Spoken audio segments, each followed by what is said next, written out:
আরে, এখানে একটা বাচ্চা মেয়ে পড়ে আছে। কি সুন্দর মেয়েটা! কে এখানে ফেলে রেখে গেছে? চলো তো কাছে গিয়ে দেখি। মেয়েটার জ্ঞান না ফেরা পর্যন্ত তো কিছুই বলা যাচ্ছে না। এই মেয়েটা কোথা থেকে নদীর পাড়ে এলো? আগে জ্ঞান ফিরুক, তারপরে আস্তে ধীরে জিজ্ঞাসা করে তারপরে না হয় ওর বাড়ি কোথায় ঠিকানা জেনে পৌঁছে দিয়ে আসবো। আমরা সন্তান পাই না, আর কারা যে এভাবে ফেলে রেখে চলে কে গো তুমি মেয়ে? নদীর ধারে কিভাবে এলে? তোমার পরিচয় কি? আমাদেরকে বলো। আমরা তোমাকে তোমার বাবা মায়ের কাছে পৌঁছে দিতে সাহায্য করব। কি হলো, চুপ করে আছো কেন? কিছু বলো। তোমার কোনো ভয় নেই। আমি কিচ্ছু মনে করতে পারছি না। আমি কোথা থেকে এসেছি, আমার নামই বা কি, আর বাড়িই বা কোথায়, আমার বাবা মাকে, আমার কিচ্ছু মনে পড়ছে না। ঠিক আছে মা, তোমাকে আর অত জোর করে মনে করতে হবে না। তুমি ঘুমাও, বিশ্রাম নাও। আমরা বরঞ্চ পরে কথা বলবো এই বিষয়ে। কি করা যায় বলো তো? মেয়েটা তো কিছুই মনে করতে পারছে না। আচ্ছা, ওর বাবা মা কি ওকে আর খুঁজতে আসবে না? আমরা একটা কাজ করি, ওকে বরঞ্চ আমরা আমাদের মেয়ের পরিচয়েই বড় করি, কি বলো? হ্যাঁ, তুমি ঠিকই বলেছ।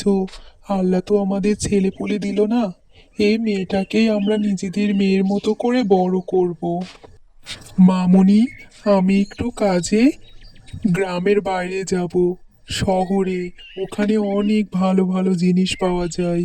তুমি বলো তো মামুনি, তোমার জন্য কি নিয়ে আসবো?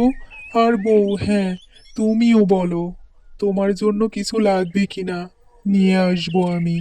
আর আমার ফিরতে কিন্তু 4 দিন দেরি হবে, তোমরা দেখে শুনে থেকো। বাবা বাবা, আমার কিন্তু একটা বড় পুতুল চাই। তুমি আমার জন্য একটা লাল টুকটুকে পুতুল নিয়ে আসবে। ঠিক আছে মামুনি, আমি তোমার জন্য খুব সুন্দর একটা পুতুল নিয়ে আসবো।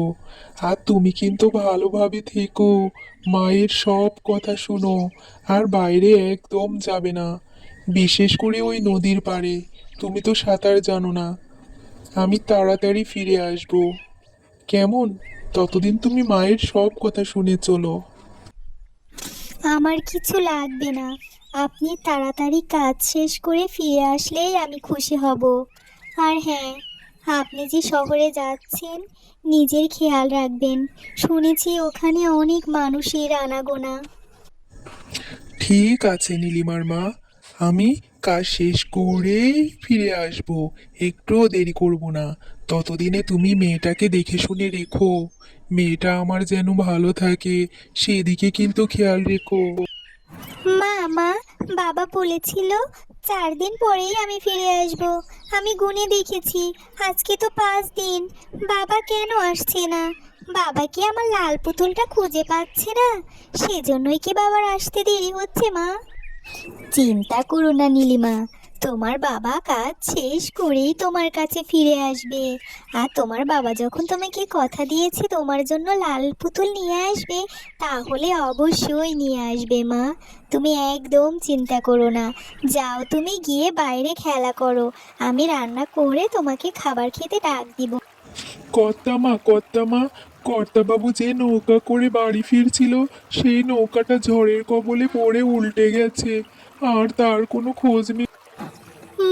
মা, বাবা কি আর ফিরে আসবে না? তুমিও তো কোনো কথা বলছো না, চুপ করে শুয়ে আছো। আমার কিচ্ছু ভালো লাগছে না মা। তুমি